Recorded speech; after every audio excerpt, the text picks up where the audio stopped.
Hey guys, welcome to the lesson here at THSS Technology. Today we're going to keep building up on our top-down shooter lesson by creating an enemy spawn manager. So we can create a spawn manager that will spawn enemies at a certain amount of time that you can set, as well as going to spawn them at random positions so we can create that endless wave shooter we're going for.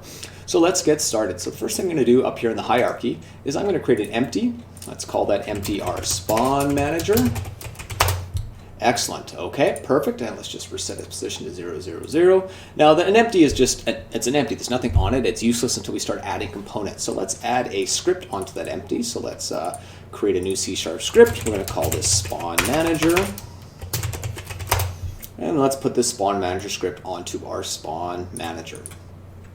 Perfect. There it is. Okay, so let's open that up in the Visual Studio here, and let's get started. So whenever we're creating a new script, we kind of got to think about what do we want to do. So for this script, we're looking to spawn our enemies at a certain rate of time. Now, we've done spawning before with our laser script, and we use the instantiate script for that. So we're probably going to want to use instantiate for this, but we haven't done how to set a delay in our instantiation yet. So that's something we need to look into.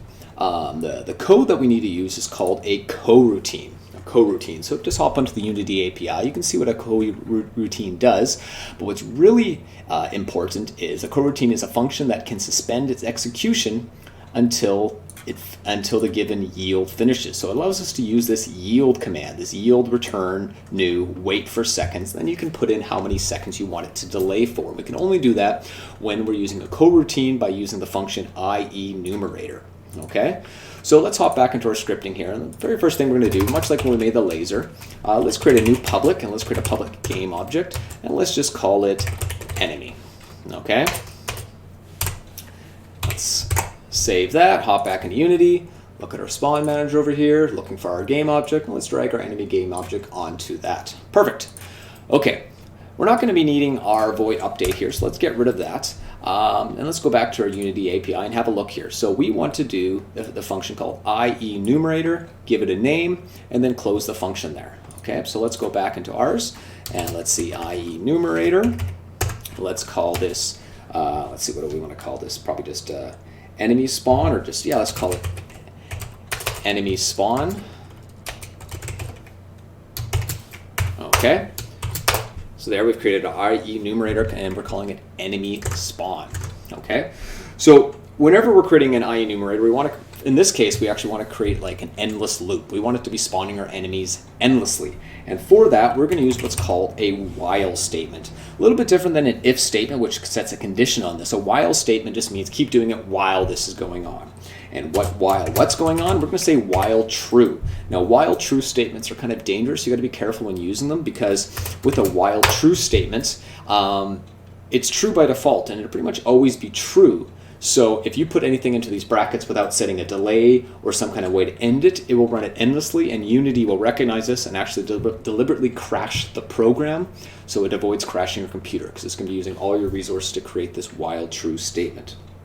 So you do want to be careful while using while statements that it's not going to be running endlessly, because it will run it every single frame and it will just destroy the program.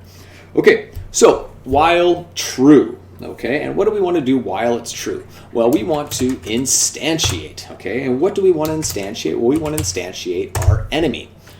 Okay, so if we remember when we were instantiating our lasers, right over here, we did instantiate our laser prefab, and then we set its position and gave it a quaternion identity, just to keep its rotation default.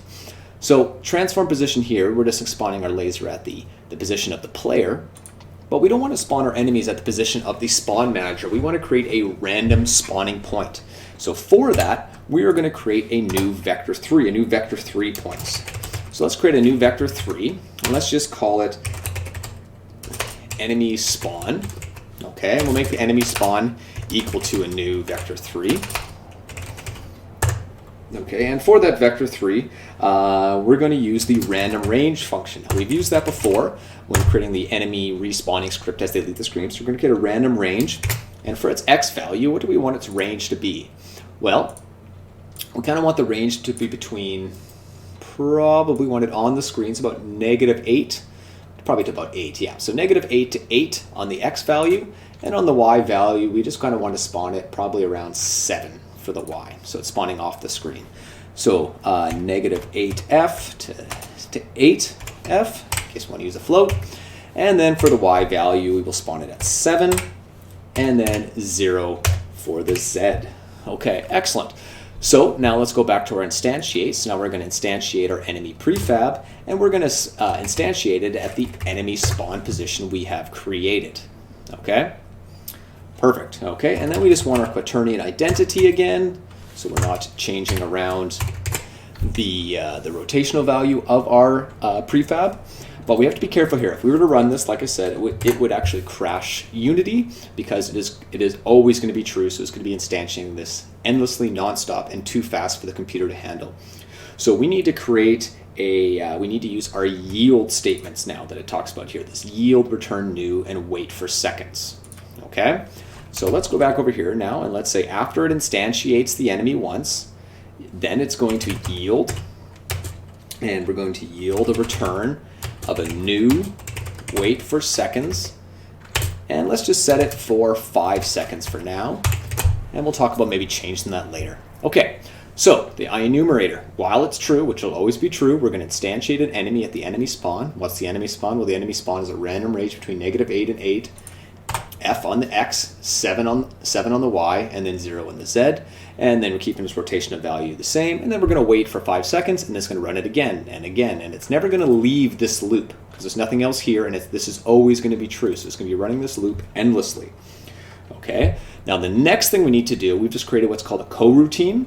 The next thing we need to do is we need to call this coroutine, because if we were actually trying to run this right now, you can go have a little look, nothing's going to happen. Our game will play, it's not going to crash or anything like that, but the enemies aren't spawning because we are not running the coroutine. Okay, so we need to run this coroutine when the script starts. So let's put that in the void start. So we're going to use the command start coroutine. Okay, and then what we can do, name the coroutine, what we called it, enemy spawn, and then brackets. Okay, so now when void start happens, it's going to start the coroutine of enemy spawn right here. What's enemy spawn? This is enemy spawn. Okay, so let's save that. Let's hop back into Unity here, and let's see if it works. So there's our first enemy. 3, 2, 1. And there's our second enemy spawning at a random value. Now these guys are going to keep respawning a different place because of our enemy script. And there's our third one now. And they're going to keep spawning endlessly, and because I'm not destroying them, we're going to get more and more. Now I can destroy and kill them, and then we'll get less on the screen, and more are going to keep getting cycled through. But we can eventually get rid of all of them, and one more will spawn after 5 seconds, and this will repeat. So that 5-second time is actually pretty slow, and so let's say we wanted to speed that up, so it's not spawning every 5 seconds, maybe they're spawning every 2 seconds or 1 second, and you can kind of adjust that value. As always, it's kind of a pain to go in and change it in the script. So let's create another public here, and we're going to call this it's going to be a public float, and we've done this before, and let's just call this, I don't know, wait time. Okay, how long do we want to wait? So now let's replace the wait for seconds 5 with wait time. Okay, so we can see it's being called here. Then we can go back into our spawn manager here, and let's set the wait time for 2 now. Now should our spawn every 2 seconds. Yeah, there we go. And if we really wanted to, we could put that wait time down to 1. So we're spawning every 1 second. As you can see, this is getting a lot more enemies a lot quicker.